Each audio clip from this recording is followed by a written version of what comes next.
Now we'll start for the chemical properties of the bases, right? So first chemical property is that the reaction of base with acid. As we already did in the acid topic, that whenever the acid react with base, it leads to the formation of salt and water. And what is the name given to this special reaction? Can you recall that?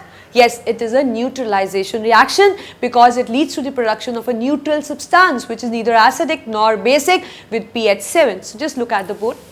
So we have a base. Suppose the base which I am selecting is NaOH, acid, suppose HCl. So you can take any base, you can take any acid, the reaction is just going to be same, right? So that means I'll just write the valencies here.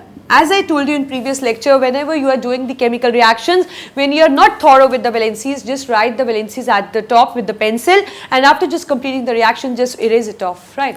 So as you can see, this positive ion is just going to react with this negative ion. So it will lead to the formation of NaCl, and this HNOH will get to produce H2O.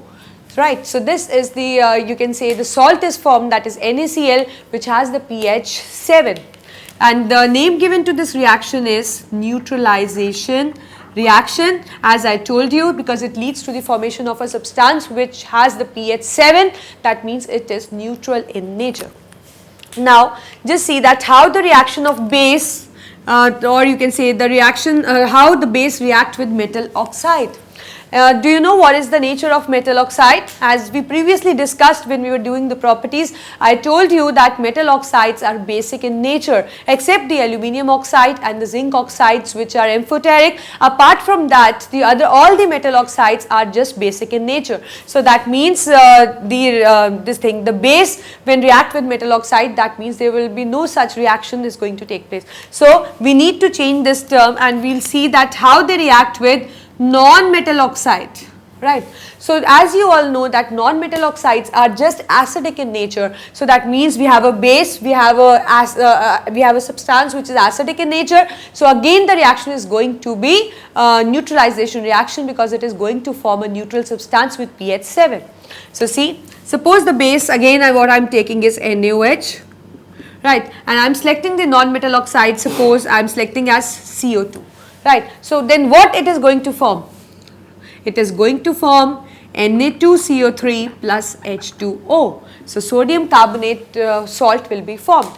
So just keep in mind, you must be thinking that I haven't wrote any valencies, and on the product side I just directly wrote the carbonate ion. I've just used it, and on the reactant side we don't get to see any kind of carbonate ion. So keep in mind, see, whenever the carbon dioxide gets react with some you can say some of the metal or some other substance, we just crisscross that substance with the carbonate ion, because this carbon dioxide when it react with a certain substance, it gets converted into the carbonate ion. And similarly it happens for the ammonia. When the ammonia react with some other substance, we just crisscross that substance with the ammonium ion. So see, there are few such exceptions we have to keep in mind. So I'll be just telling you step by step where they are needed. So at this moment just keep in mind that when you are reacting CO2 with some other substance, you have to crisscross that substance with the carbonate ion. And suppose if you have the carbonate on the reactant side, so it is definitely going to form the carbon dioxide, right?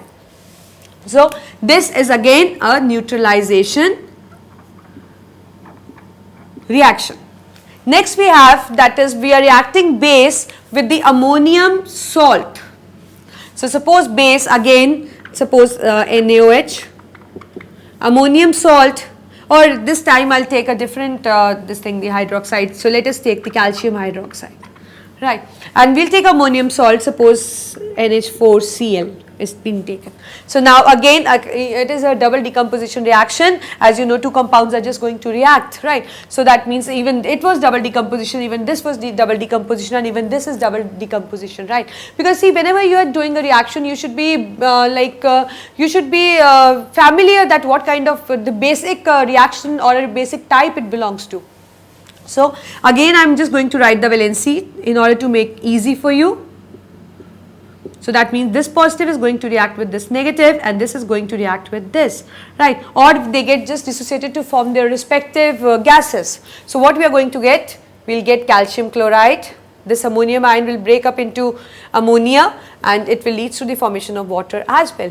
So that means whenever we react base with some of the ammonium salt, we get to have a gas with pungent smell, that is we get to have this ammonia gas. So that means whenever bases react with some of the ammonium salt, so definitely ammonia gas is evolved, and how you can identify that ammonia gas with the pungent smell. Right, so here is the reaction.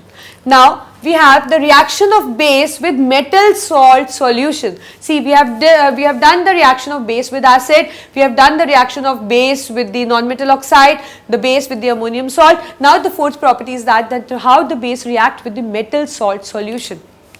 So what happens when the metal react with metal salt solution? Suppose I have CuSO4 as metal salt solution. You know that CuSO4 is copper sulfate, and I am just reacting it with base. Suppose I am reacting with NaOH. So what I am going to get, see, it is 2 positive, it is 2 negative, positive and negative. So this positive is just going to react with this negative, and this positive is going to react with this negative. So what you are going to get? You are going to get CuOH whole twice, and you are going to get Na2SO4. Now, if I talk about the type of this reaction, so what type of reaction is this? Again, it is a reaction between two compounds that in which they are mutually exchanging their ions. So obviously, it is a double decomposition reaction or a double displacement reaction. Both the terms means the same. So it is a double displacement reaction. You know that it leads to the that the double decomposition reaction are of two types. One, either they act as neutralization reaction, or they just lead to the formation of insoluble substance which is left behind, that is the precipitation reaction. This reaction, that means whenever the bases react with the metal salt solution, they are a double decomposition reaction, but which category? It is the precipitation reaction, because it leads to the formation of the insoluble substance which is left behind, that is the precipitate. And what this down arrow indicate? It indicates that it just left behind, that means it is a precipitate. And it has the color too. So what is the color of this? It is white in color. Right. Now we will be taking few more examples, because we get to get like when we react, we get different type of substances with different color of the precipitates. So just I want to formulate few examples more. So suppose I am reacting FeSO4 with NaOH now. Again, 2 positive valency, 2 negative, positive, negative, right. So now this positive is going to react with this negative. So obviously what is going to form? FeOH whole twice plus Na2SO4. So out of it, which is going to act as a precipitate? So in it, FeOH whole twice is going to act as precipitate. And what is the color to it? The color is dirty green. Right. And we'll formulate few more examples. Suppose I am reacting this time, suppose I say I am reacting with magnesium sulfate. Now again, how the reaction is going to take place? 2 positive, 2 negative, positive, negative. This positive is just going to react with this negative. So that means we are going to get magnesium hydroxide, and along with that again the same product, Na2SO4. Now what is the color of this magnesium hydroxide? This is the precipitate actually. What is the color? White. So likewise, we get the hydroxides of many metal as precipitate when we just react the base with the metal salt solution. So you need to remember the color. Like I took an example for Mg. For zinc or hydroxide, for lead hydroxide, all colors are going to be white. And for copper, it is again white, and for iron, it is dirty green. So you need to remember the colors as well. It is very important, right? So now, as you are familiar with the chemical properties, now you know that what do you get when you react base with acid? That is the neutralization reaction. What do you get when you react base with non-metal oxide? Again, non-metal oxides are acidic, that means again the neutralization reaction. And what happens when we react base with the ammonium salt? We get to have the gas with the pungent smell, that it leads to the evolution of ammonia. And when we just react the base with metal salt solution, we they actually do a kind of double displacement in which the precipitate is formed, and the precipitate which is formed of different colors, as we have seen for iron hydroxide it was dirty green, and for few it was white, and for few it is just going to be yellow. So you need to remember the colors also. So these are the chemical properties. Now see, we have studied so much about the bases, so we should know that where in the daily life we are just using this bases. So I have few bases for you, which for which I have just listed the use, so that you should be familiar with some of the commonly used bases in our daily life. So sodium hydroxide, that is NaOH, is used in manufacturing of the soap. So you need to remember that what is the use of sodium hydroxide? It is used in manufacturing of the soap, that is, it is used in sponification. Do you know what is sponification? Sponification is a process in which the soap is formed. And you know how the soap is formed? When vegetable oil just react with the NaOH, it just leads to the formation of the soap and glycerol. So that means NaOH is just going to react with vegetable oil. It is one of the reactant which is just going to react with vegetable oil or animal fat, and it will just get converted into the soap. So it is you can say beneficial in case of sponification. Second, we have calcium hydroxide. Calcium hydroxide is actually used in preparing a substance, that is the bleaching powder. And you know what is the bleaching powder? What is the formula for bleaching powder?